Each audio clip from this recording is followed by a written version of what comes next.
Oi, gente! No vídeo de hoje eu vou falar um pouquinho da minha atuação profissional. Mas antes, roda a vinheta.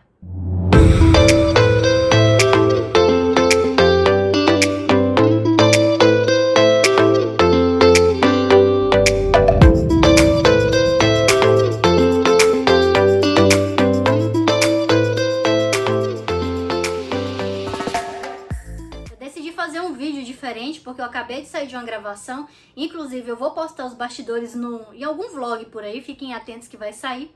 E me despertou essa vontade de estar comentando com vocês um pouquinho da minha atuação profissional e quem sabe ajudar você, amiga Nutri, que está se formando agora, que quer conhecer um pouquinho da área, teve uma oportunidade que aproveitar, porém tem aquela insegurança.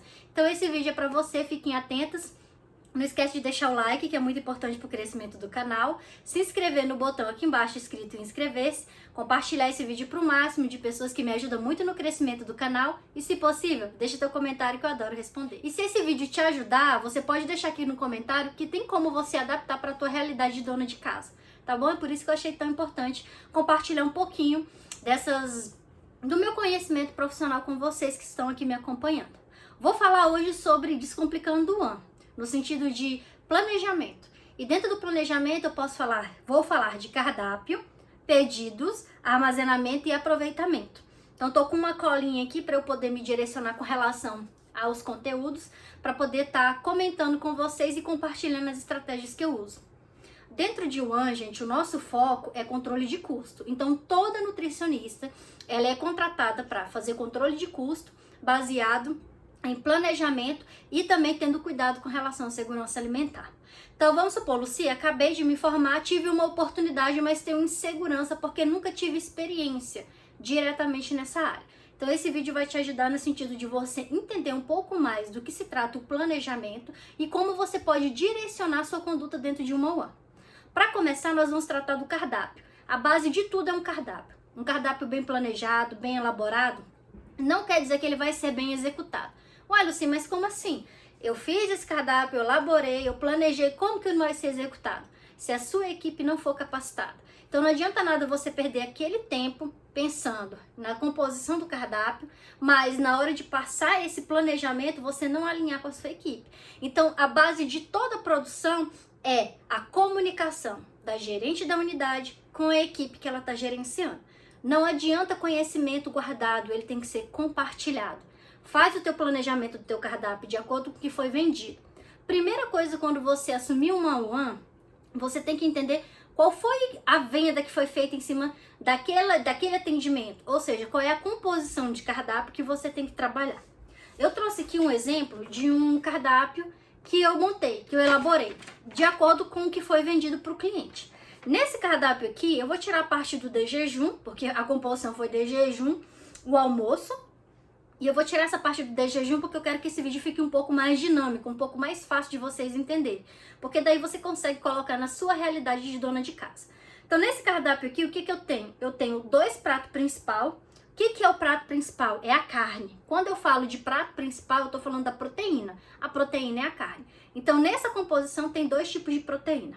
E tem a opção do ovo. Opa, então já tem que me acionar o alerta. Então, se eu tenho também a opção de ovo, eu tenho que fazer um planejamento baseado em entender qual é a carne que tem maior saída, qual é que vai sair menos e ainda calcular o ovo, porque eu não posso colocar, aqui é para 200 pessoas. 200 pessoas vão passar. O porcionamento aqui é casado, ou seja, ele tem direito a uma carne vermelha e uma carne branca desse cardápio aqui. Porém, eu tenho que entender que tem aquelas pessoas que vão querer o ovo. Então eu tenho que me atentar que o meu planejamento de carne, eu tenho que contar que 70% vai ser para um público que eu sei que é certeza que a maioria vai pegar. 30% eu tenho que me atentar daquela proteína que tem menos aceitação, ou seja, nem todo mundo vai pegar. E eu tenho que me atentar que também dentro desses 30% eu tenho a opção do ovo. Então, Lucia, então a gente está trabalhando com 100%. Não, a gente não está trabalhando com 100%. A gente está calculando no sentido de saber que a maior parte de quem vai passar ali vai pegar a carne principal vermelha. E a maior, uma fatia daquele bolo, a carne branca. E a opção também. Só para vocês entenderem mais ou menos como que tem que ser o seu raciocínio na hora de você fazer o seu planejamento. Além disso, tem aqui nesse cardápio uma opção de guarnição. Ou seja, a pessoa vai ter só uma opção de guarnição. O que é guarnição? Um purê, uma batata frita, uma banana assada, o que mais que é guarnição? Um macarrão. Então, tudo isso é guarnição. Então, eu já sei que o prato principal é a carne, que a guarnição é uma dessas opções que eu mencionei. E eu tenho os acompanhamentos. Acompanhamento sempre vai ser arroz e feijão. Então, eu sempre vou ter aquele acompanhamento. Esse cardápio também tem sobremesa, uma opção de sobremesa, tem 3 tipos de salada e tem o suco. Beleza, entendi qual foi o serviço vendido para esse cliente. Mas se eu tivesse um cliente ou se eu quisesse adaptar na minha casa, não, vou receber um número de 80 pessoas, certo? Para um churrasco.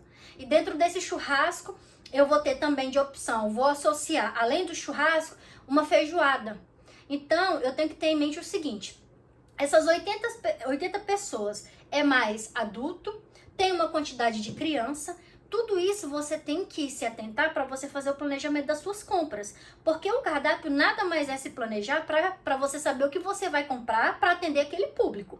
Então você tem que entender se o seu público é mais homem, se é mais adulto ou se é mais mulheres, se tem uma quantidade expressiva de crianças, porque tem criança que come menos, tem outros que come mais que um adulto.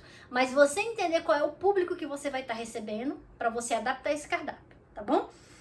Então vamos lá, dentro desse planejado aqui, o que eu planejei em termos de proteína, ou seja, da carne. Então eu coloquei um fricassê de frango, olha a estratégia, uma linguiça toscana, opção omelete, guarnição macarrão alho e óleo, o arroz e o feijão, sobremesa a fruta melancia e de salada alface rasgada, tomate xadrez, beterraba ralada e o suco que eu posso encaixar o sabor que tiver disponível, né? Então, o que eu quero que vocês tenham em mente? Por exemplo, fricassê. É uma ótima estratégia a gente colocar como proteína fricassê, lasanha, carreteiro, galinhada. Por quê? Porque são proteínas compostas. Então, eu tenho outros elementos dentro dessa preparação que faz com que eu consiga diminuir a proteína, porque tem massa, porque tem arroz, e isso vai fazer com que diminua o meu custo com relação à carne. Então, é uma ótima estratégia para a gente baratear esse cardápio. E ele fica tão bom quanto. A linguiça é uma carne fraca, é uma carne barata, então que também fica barato. Então, eu tenho um fricassê de frango, que dentro desse fricassê eu uso uma quantidade menor. Um exemplo aqui, esse cardápio aqui foi vendido 100 gramas de proteína in natura. Eu sempre trabalho com proteína in natura. Por quê? Porque depois de pronta é outro peso. Então, por exemplo, se eu trabalho com 100 gramas de frango ele in natura, ele vai me dar um rendimento de 80 gramas para a pessoa comer, que vai para o prato dela. No fricassê, eu não preciso trabalhar então com esse per capita de 100. Eu posso trabalhar com per capita de 80. Porque no fricassê eu tenho o molho branco que vai, eu tenho a batata palha. Então eu tenho outros elementos que fazem com que eu diminua o per capita dessa carne por comensal e faça com que esse custo fique menor. Então é uma ótima estratégia você colocar preparações compostas. E a linguiça que é barata, né? E ainda a questão do macarrão. Você tem um macarrão e que já vai te ajudar em você reduzir qual preparação? O arroz. Então, quando você coloca macarrão na guarnição, automaticamente você tem que reduzir o arroz, porque senão sobra demais arroz, entendeu? Então, é uma estratégia. Qual que eu usei de estratégia para diminuir a minha proteína? Colocar uma preparação composta, no caso o fricassê. E como estratégia para poder diminuir o meu arroz, que também é caro, colocar o macarrão, porque o macarrão é mais barato que o arroz. Então, o macarrão eu coloquei como estratégia, então eu já reduzo mais o meu arroz, beleza? Além disso, eu não tenho uma opção de uma sobremesa elaborada, eu tenho o que? Fruta. E eu escolhi melancia, que é uma fruta acessível. Assim como melancia, é legal se colocar, banana, laranja. São frutas que você tem que olhar quais são as frutas que estão no tempo, ou seja, as sazonais, que estão naquela época para você colocar no seu cardápio. Ai, Lucy, mas a fruta é tão barata, coloca uma goiaba aqui para você ver. Uma goiaba fora de época, ela é muito cara. Então você tem que se atentar com relação à fruta da estação. Então, opte sempre por frutas da estação, porque elas vão estar mais baratas, tá bom? Então, é uma coisa que você também tem que se atentar. Alface. Por que eu coloquei alface rasgada ou então não deixei só alface? Porque esse cardápio, além de eu ter que passar ele com a cozinheira, eu tenho que ter ele como fácil leitura. E o alface rasgado, eu consigo diminuir a quantidade dessa folha, barateando esse cardápio e entregando um serviço que eles vão gostar, porque alface e tomate tem excelente aceitação. Então é uma folha que a maioria das pessoas gosta e o tomate também. E o fato dele estar rasgado significa que a pessoa pega em menor quantidade, porque ela vai encher o prato. Agora, se você orienta a sua saladeira, cortar ela fininha, e já era.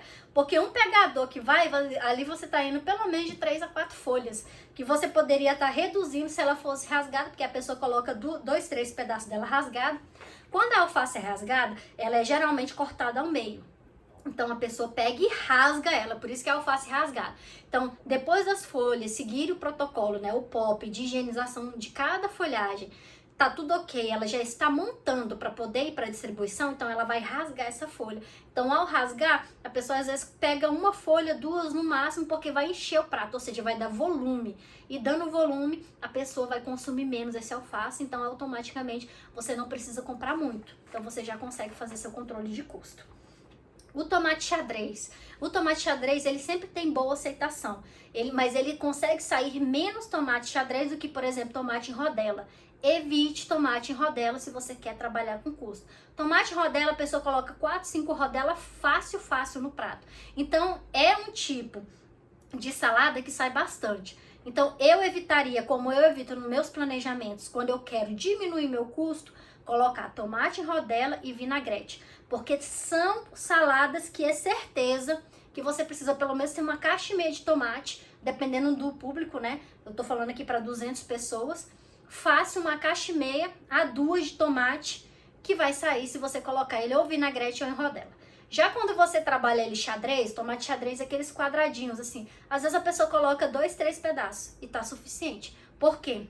O corte não é tão atrativo. E quando ele não é tão atrativo, as pessoas têm meio receio de pegar. Então nem todo mundo pega em um grande volume. Então são essas pequenas estratégias que fazem com que no final o seu cardápio fique mais econômico e automaticamente você faça um controle de custo. Entenderam? Então é dessa forma, são essas estratégias que eu uso para fazer a elaboração do meu cardápio. Além disso, o que você tem que ter em mente? Nada adianta você sentar, você dedicar seu tempo para fazer um bom planejamento de cardápio se você não tem consciência que você precisa capacitar a sua equipe. No sentido de entender que ela tem que ter cuidado na hora de fazer a seleção desse tomate, ela tem que ter cuidado na hora de cortar esse tomate, porque as perdas, que são as aparas, se forem em excesso, o seu custo vai para o lixo. Então, como que você pode fazer o aproveitamento desse tomate? Então, você corta o tomate, você vê que aquele tomate está muito maduro. Então, aquele tomate muito maduro, ele não serve para ir para distribuição. Por quê? Com o passar do tempo, ele em exposição, ele vai começar a soltar muita água. Então, pode gerar um mau cheiro. Alegando, as pessoas podem alegar que tá o quê? Estragado. Mas não é porque ele tá estragado, ele só foi, ele passou do ponto para ser distribuído, mas ele tá no ponto ideal de molho. Então você pede para sua saladeira selecionar aqueles tomates mais maduros, guardá-los, identificados, para que você consiga utilizar depois como molho de tomate, entendeu? Então esses aproveitamentos você tem que ter dentro de uma UAM para que você consiga diminuir custo. Uma outra estratégia também muito interessante é colocar salada composta. Por exemplo, repolho com tomate, alface com tomate. Então, sempre acrescentar quando você está, por exemplo, não, hoje o tomate está muito caro, está R$80 a caixa de tomate, mas eu preciso oferecer tomate. Coloca o tomate com alface, coloca o tomate com repolho. Então, nunca ele sozinho, porque a quantidade que ele vai sair é muito grande. Mas se você colocar ele misturado com outra folha, você vai continuar servindo tomate, porém, com a quantidade menor, ele vai sair menos do que se ele tivesse sozinho. Então, uma outra estratégia para você controlar o custo dentro de uma produção. E são pequenas estratégias que você vai bolando no dia a dia, que no final trazem um resultado positivo em termos de controle. Porém, a sua equipe tem que estar muito alinhada. Não adianta você pensar, mas na hora da execução falhar. Então, uma coisa tem que fechar com a outra, senão o seu custo ele não bate, tá bom? Por que é tão importante o treinamento? É importante para que o teu profissional, o teu colaborador entenda que para que tudo venha dar certo, ele precisa fazer a parte dele no sentido de economizar e fazer com que aquele corte que ele vai fazer naquela preparação seja adequado para diminuir a perda. É a mesma coisa da fruta. Por exemplo, se você tem uma melancia para servir, a melancia, uma só, você consegue atender, dependendo do tamanho dela, que eu tô falando de uma melancia de uns 10 quilos. Você consegue atender uma média, consegue tirar dela ali uma média de 45 a 50 pedaços. Mas precisa que o teu colaborador saiba fazer as fatias. Se ele fizer fatia muito grossa dessa melancia, automaticamente não vai conseguir atender até 40 pessoas. Então ele precisa controlar o corte, então fazer cortes com fatias menores para que todos consigam ter o rendimento que você busca, que no caso é o que? 40 fatias. Mas você precisa sentar com ele, ou seja, mostrar para ele como que é esse corte, acompanhar do início ao fim, orientar essa higienização dessa fruta, como que é feita, para que o resultado final seja proveitoso. Uma coisa que eu não te aconselho quando a gente trata de controle de custo, não adianta você cortar essa melancia e colocar nos potinhos, porque nos potinhos, isso eu tô falando de transportar, você tem uma quantidade maior. Isso eu tô falando se o teu cliente não tiver essa especificação no contrato, se for livre. Agora, se for específico que eu preciso servir no mínimo 100 gramas daquela fruta, então você tem que colocar a quantidade no potinho. Sim, mas eu quero que ela renda. O meu cliente, ele não tem essa opção de ter uma quantidade fixa. Então tá lá no cardápio fruta, é uma porção de fruta. Então a porção de fruta ela pode ser de 80, de 100, de 120 gramas, você define, porque é livre, né? Não tem nada especificado em contrato. Então aí sim, o que eu oriento as meninas a fazer?